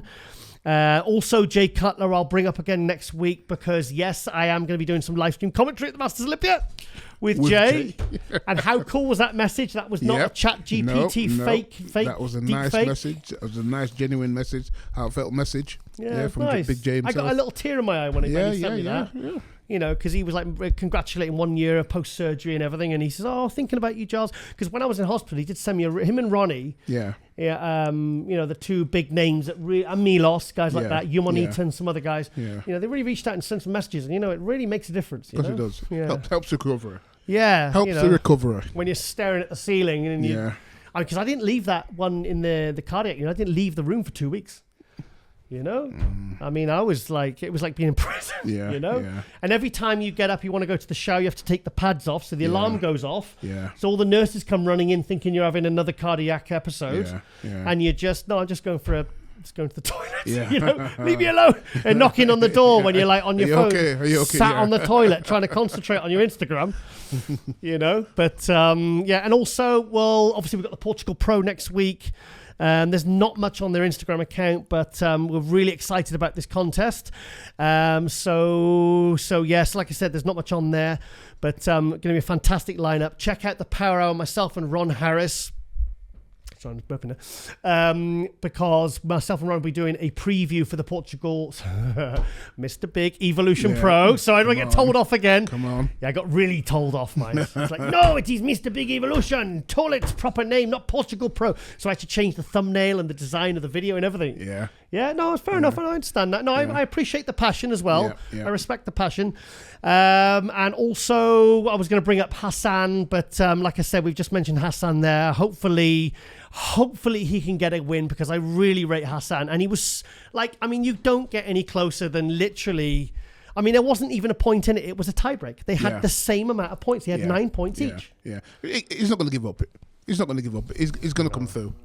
But also, nice to see him there anyway. So, but also, Derrick, it shows you that the judges, when they do these rejudging rounds, they are judging it. They're not just going through the motions. They are actually judging these people. Exactly. So, and it shows you how in just a few hours, because it wasn't like the gap was close at the prejudging. It was quite unanimous that Hassan was the winner at the prejudging. Yeah. And it wasn't like a day later. No. It wasn't. It was a couple of hours. It shows you how much the bodies can change. Yeah. Well, this is it. Remember the shit Milos gave me when I said that Andrew Jack should have won the first day at the Arnold, and obviously all the controversy that surrounded that. Yeah. Anyway, right, okay. Then, like I said, we really have to rush, because I don't want to miss Phil Clahar, because we've got to get him in this episode. Otherwise, I'll be in big trouble. And also check out the latest issue of MD with DLB on the front cover. Fantastic issue. We've just done all the work for the next issue. I don't know who's on the front cover, so please don't ask me. And also, big thank you there, as ever, to my main man, Big D, in the house, Derrick Clarke, getting bigger every week. In the house, back in the training, and I'm loving it. And if what's his name again? Phil Clahar. If Phil can come back at 49, then you can come back at 39. I can come back at. Yes, I can come back. So yeah, cool. Excellent. Cool. All right, then we have to obviously rearrange the cameras and everything. So, yeah, okay, guys. Thank you, as ever, for watching MD Global Muscle. And always... Oh, shit, somebody's ringing. Phil Clahar's ringing. Hang on. Phil Clahar's ringing, so we really have to go. So, anyway, guys, please do not forget to hit the notification bell. So I'm all of a tither now. So anyway, we better go, because Phil Clahar is literally ringing us. Okay, then, guys, thank you for watching. Thank you for supporting my main man, Derrick Clarke. Thank you. Once again, we are out with Phil Clahar. Speak to you soon. Bye.